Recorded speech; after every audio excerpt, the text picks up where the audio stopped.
Hey, hey. So I was outside earlier today, getting moist in the rain, cleaning out gutters, and thinking. Um, so I'm doing, in case anybody's new, hi, Dave Ramsey style baby steps, and I really only have, two debtors. I have student loans through Navient, and I have a loan with my mom. And I've talked to my mom about paying her off and all of this stuff. And she says, "Oh, focus on the student loans before you worry about paying for me." And I was like, "Well, it's going to take probably like 6 or 7 years." She goes, "Oh, no worries, no worries." But, dude. So I was just looking at my account. I took a picture of my numbers the other day, screenshotted them. I think that I'm gonna do that. Just kind of keep a log of how much I owe and how much I owe for. There's 6 different loans on that account. Last time I took a picture of it, it was April 20th.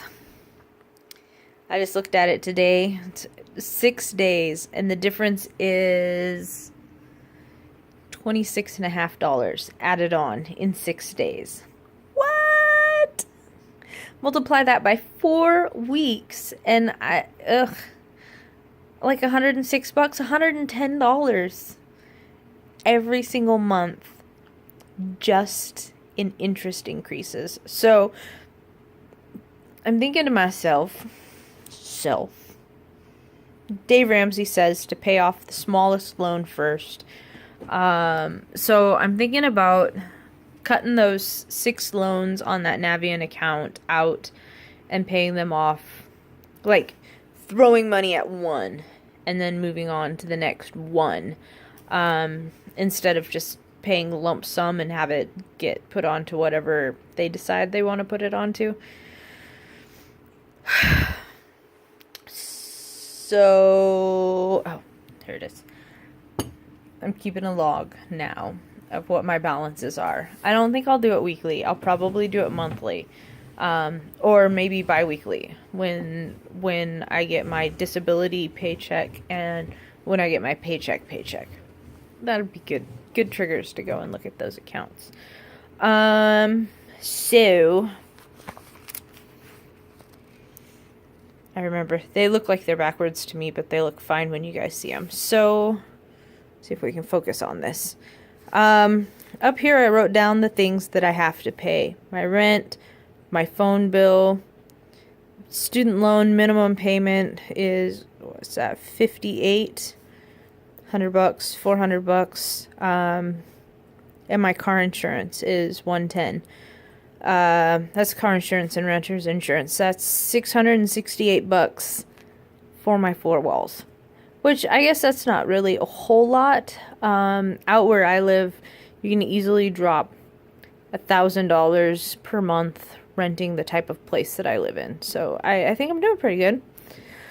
So then the next batch I put down here, sorry for the heavy breathing, is my flexible thing. So I could save money on my food.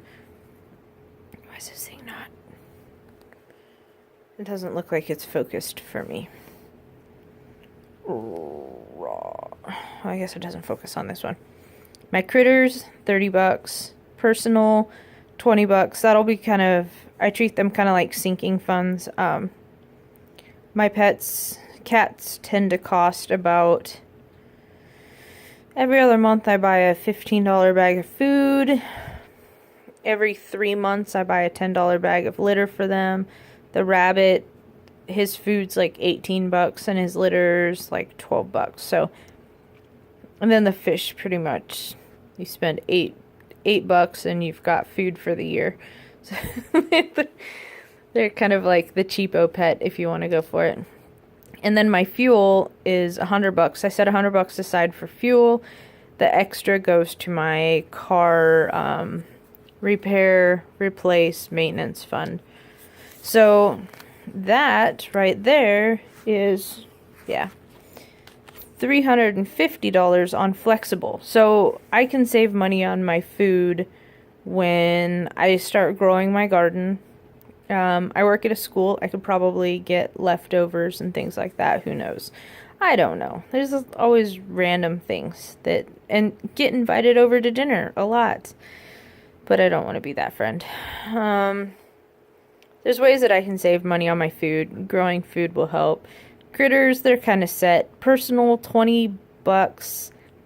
It's like toilet paper and face wash and hair wash and tooth wash and things like that. So $20. That's not too bad. I'll probably stop it when it hits $100 if I end up with $100 sitting around.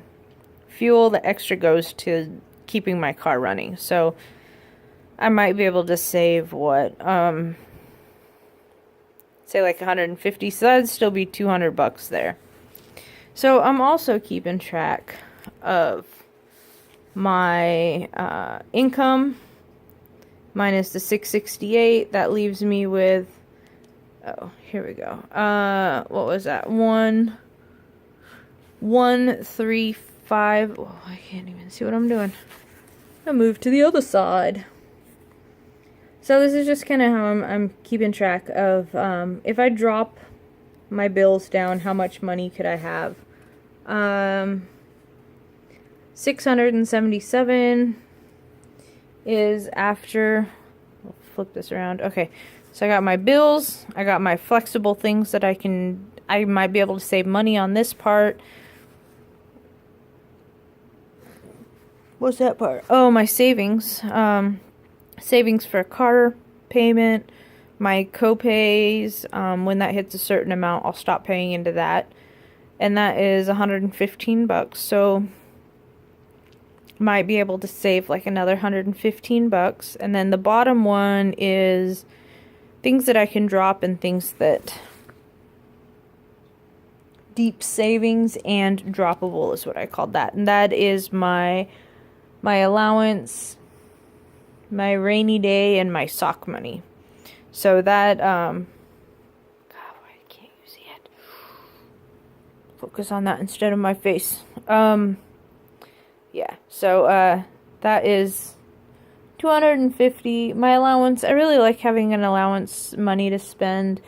It's only $20 a week. The extra can go into my rainy day fund. Rainy day fund's almost funded.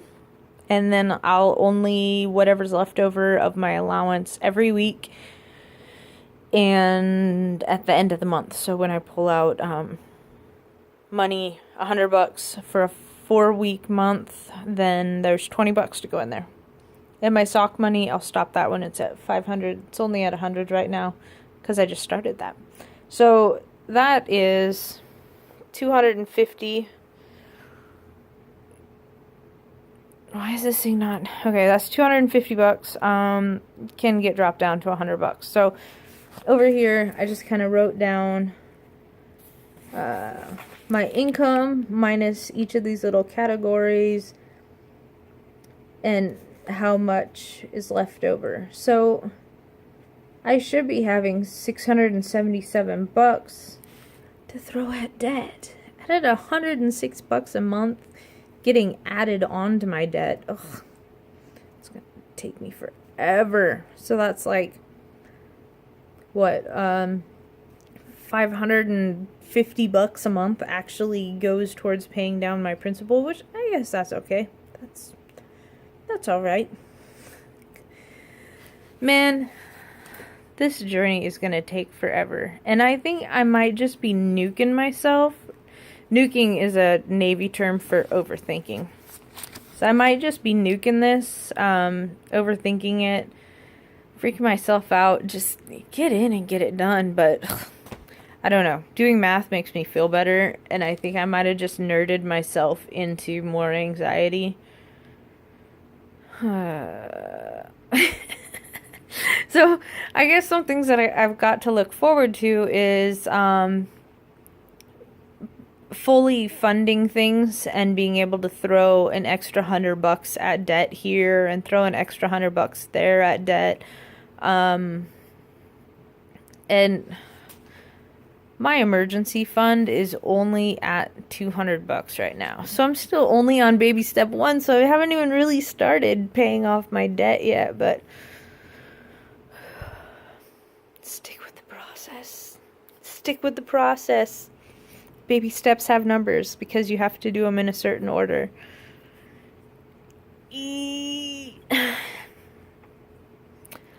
June, March, June, July. July should be the first month for sure that I start kicking out baby step 2. July.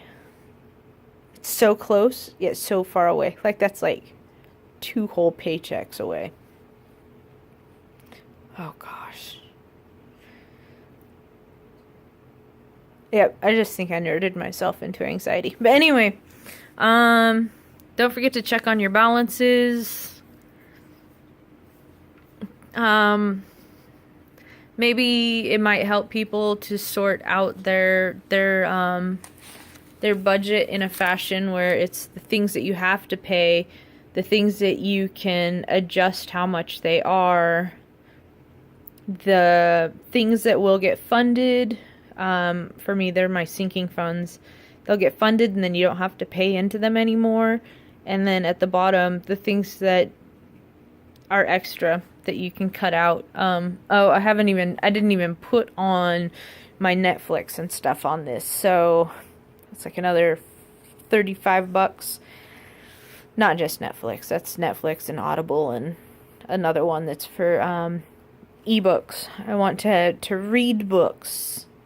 I want to listen to books at work and Netflix because weekends happen. You need downtime. Plug in and watch something while you wash dishes. Usually what I end up doing. But anyway, okay. So check in with your balances. Maybe adjust your budget. Make sure that you keep track of what you need and what you can reduce. Come on, July. I wish it was here already and my emergency fund was already done so I could stop stressing and be like, woohoo, knocking out the debt. Anyway, alright, we're at 13 minutes. Alright, peace. Happy Wednesday, the 26th. Or is this only a Tuesday? Yep, it's a Wednesday. I don't know. I just go to work. That's what I do. Alright, cheers.